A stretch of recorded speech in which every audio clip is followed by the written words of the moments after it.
Bonjour à tous. Alors aujourd'hui, je vais voir une parabole que je crois souvent dans les rêves des autres et dans les miens. C'est le thème des noces. Et ce thème, on le retrouve deux fois dans l'Évangile. Il y a même beaucoup de pasteurs qui utilisent cette prédication dans dans ce qu'ils disent à l'Église, et ces prédications sont bonnes. Ce rêve est vraiment très courant. Je le croise de plus en plus souvent. Et malheureusement, il est souvent incompris parce que les gens ne lisent pas la parole de Dieu, ou la lisent très peu, et ne comprennent pas toutes les paraboles qui sont dedans. Alors, pour appuyer ce petit enseignement, je vais utiliser deux passages de la parole de Dieu, Apocalypse chapitre 19 et Matthieu chapitre 22. Pour Apocalypse chapitre 19, je vais prendre pour faire court à partir du verset 7. Réjouissons-nous, soyons dans l'allégresse et donnons-lui le gloire, car les noces de l'agneau avec un A majuscule, donc qui représente Jésus, bien entendu, sont venues et son épouse s'est préparée. Et il lui a été donné de revêtir d'un fin lin éclatant, pur, car le fin lin, ce sont les œuvres justes des saints. Alors, ce tout petit passage, on va revenir dessus parce que le vêtement dans les rêves et les visions sont très importants. Et donc, je vais continuer ma lecture au verset 9. L'ange me dit, écris, heureux ceux qui sont appelés au festin des noces de l'agneau. Puis il me dit, ces paroles sont les véritables paroles de Dieu. Je tombais à ses pieds pour l'adorer, mais il me dit, garde-toi de le faire. Je suis ton compagnon de service et celui de tes frères qui ont le témoignage de Jésus. Adore Dieu, car le témoignage de Jésus est l'esprit de la prophétie. Donc ensuite, avant de parler des rêves, je vais prendre la parabole du festin des noces, que l'on trouve donc dans Matthieu chapitre 22. Jésus prenant la parole leur parla de nouveau en parabole, et il dit, le royaume des cieux est semblable à un roi qui fit des noces pour son fils. Il envoya ses serviteurs appeler ceux qui étaient invités aux noces, mais ils ne voulurent pas venir. Il envoya encore d'autres serviteurs en disant, dites aux conviés, voici, j'ai préparé mon festin, mes bœufs et mes bêtes grasses sont tués, tout est prêt. Venez aux noces, mais sans s'inquiéter de l'invitation. Ils s'en allèrent, celui-ci à son champ, celui-là à son trafic, et les autres se saisirent des serviteurs, les outragèrent et les tuèrent. Le roi fut irrité. Il envoya ses troupes, fit périr ses meurtriers et brûla leur ville. Alors il dit à ses serviteurs, les noces sont prêtes, mais les conviés n'en étaient pas dignes. Allez donc dans les carrefours et appelez aux noces tous ceux que vous trouverez. Ses serviteurs allèrent dans les chemins, rassemblèrent tous ceux qu'ils trouvèrent, méchants et bons, et la salle des noces fut pleine de convives.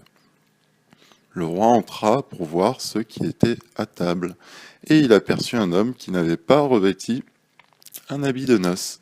Il lui dit, « Mon ami, comment es-tu entré ici sans avoir un habit de noces ?» Cet homme eut la bouche fermée. Alors le roi dit aux serviteurs, « Liez-lui les pieds et les mains, et jetez-le dans les ténèbres du dehors, où il y aura des pleurs et des grincements de dents. Car il y a beaucoup d'appelés, mais peu d'élus. » Donc dans ces rêves de noces, bien entendu, que je croise, je vais reparler du vêtement, parce que finalement, le vêtement, c'est très important dans les rêves. Tantôt on apparaît nu, donc la nudité qui est une parabole de la vie dans le péché, bien entendu. Tantôt on apparaît habillé d'une couleur, tantôt on apparaît bien habillé, ou en habit de noces dans ces fameux rêves. Alors bien entendu, ce qui nous intéresse, c'est l'habit de noces. Et ce fameux fin lin, ce vêtement blanc, qui, dans l'Apocalypse, nous dit tout simplement que ce sont l'œuvre des saints, l'œuvre juste des saints. Donc être saint intérieurement et extérieurement, car sans habit de noces, nous ne pouvons entrer dans le royaume des cieux. Les serviteurs, bien entendu, ce sont les prophètes, car nombreux sont ceux qui entendent le témoignage de Jésus. Mais comme c'est dit dans la parabole à Matthieu chapitre 22, l'un repart à son trafic, l'autre tue le serviteur, ainsi de suite, ainsi de suite. C'est un peu ce qui se passe quand les prophètes essayent de témoigner pour Jésus. Les prophètes sont saisis, trucidés, et on n'en parle plus. Parce que forcément, la parole de Dieu, quand on est confronté à un Dieu vivant, ça fait peur. Donc, bien souvent, dans ces rêves de noces que je croise, les gens rentrent dans une église, forcément. Alors, l'église, il faut bien comprendre que ce n'est pas le bâtiment religieux. Le temple, c'est notre corps. Alors, bien entendu, si la structure religieuse peut aider quelqu'un, qu'il y aille. Mais ce n'est pas le bâtiment religieux qui va nous sauver. Dans l'Apocalypse, il est question de 7 églises. Je ne vais pas les citer. Mais ces 7 églises sont là pour nous donner des doctrines, d'une part, des temps, d'autre part.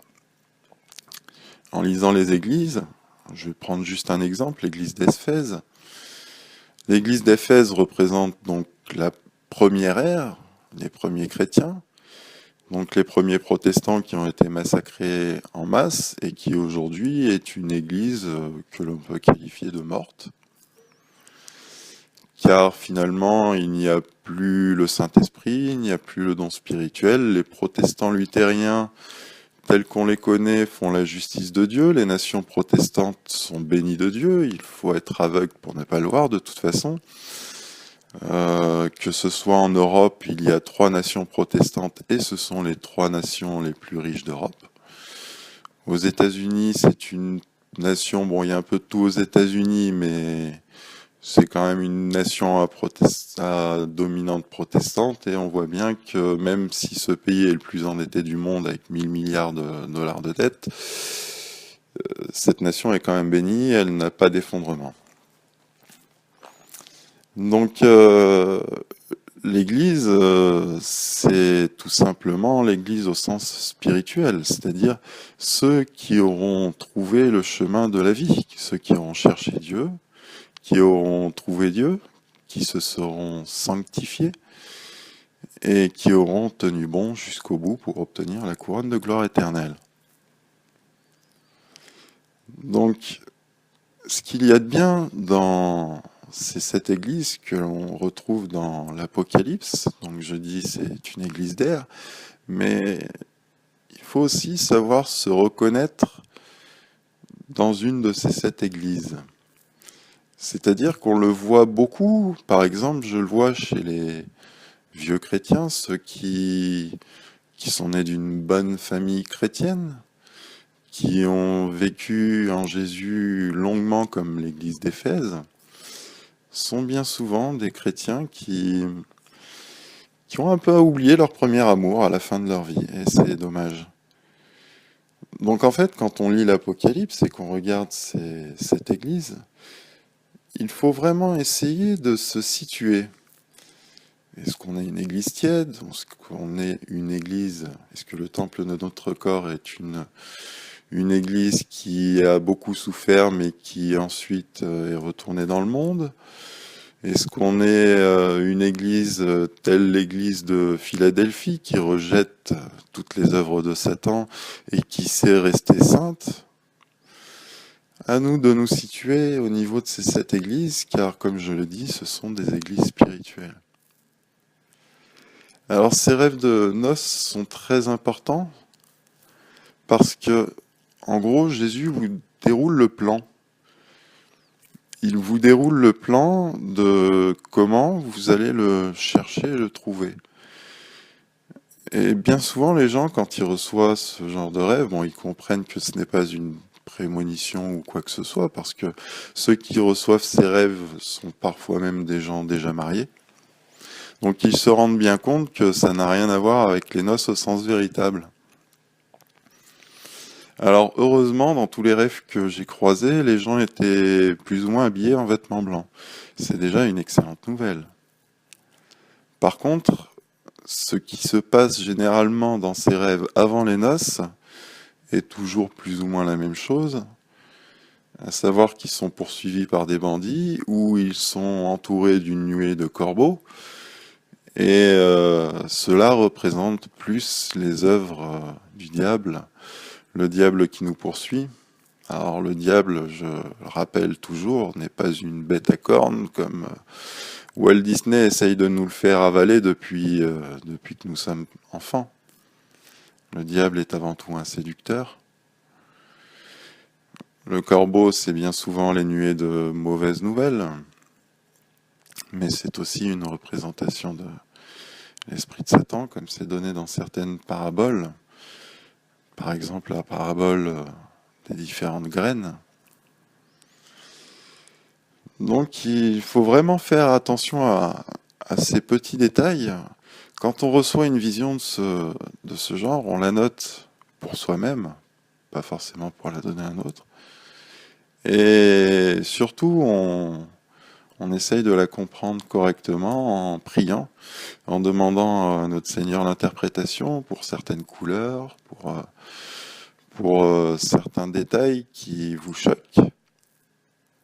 Bien souvent, dans ces rêves de noces, les gens sont accompagnés de leur père, de leur mère ou de plusieurs frères.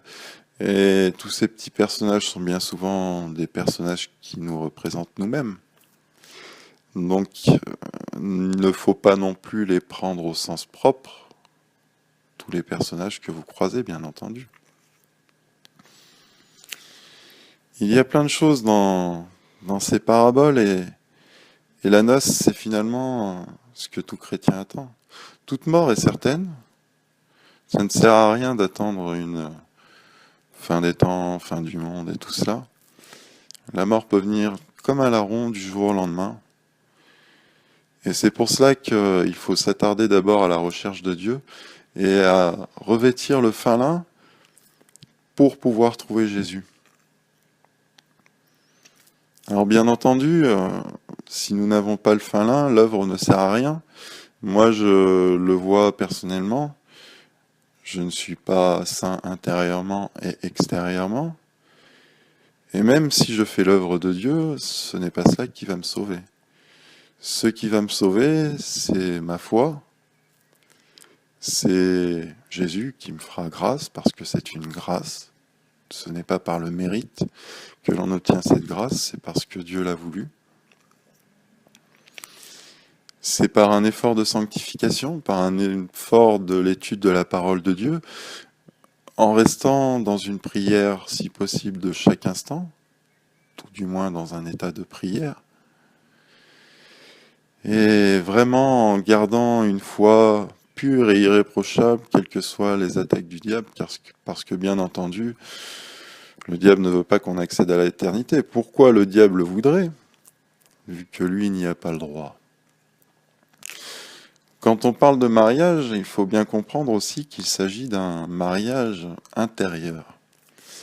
Alors bien souvent, les gens n'arrivent pas à accéder à Dieu, non pas parce que leurs œuvres sont mauvaises, non pas parce qu'ils manquent de foi, non pas parce qu'ils n'étudient pas la parole de Dieu,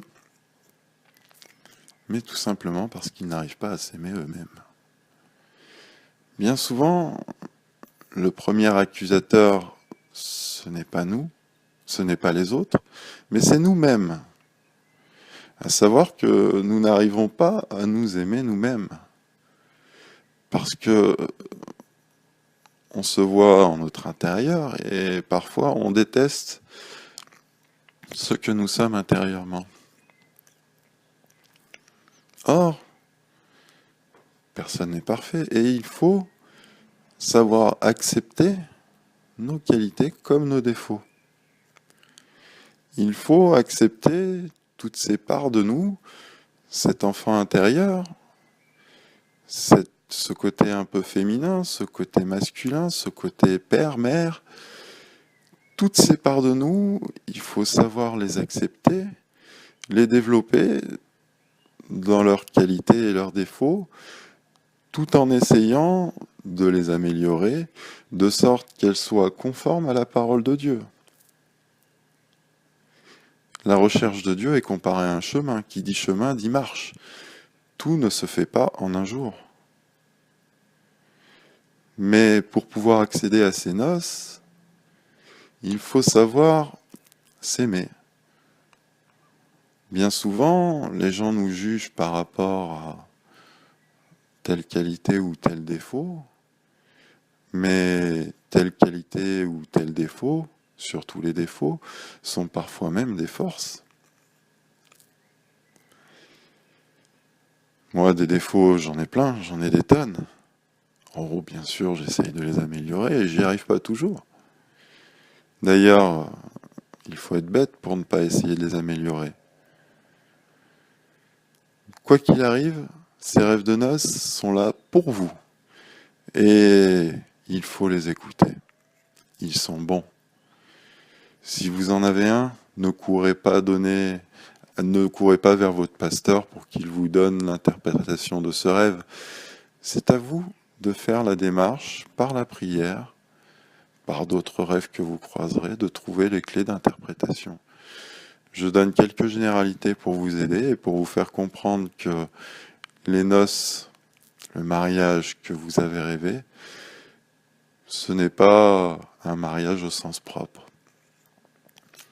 Mais c'est la parabole que Jésus nous donne dans l'Évangile. J'espère que ce court enseignement vous aura aidé.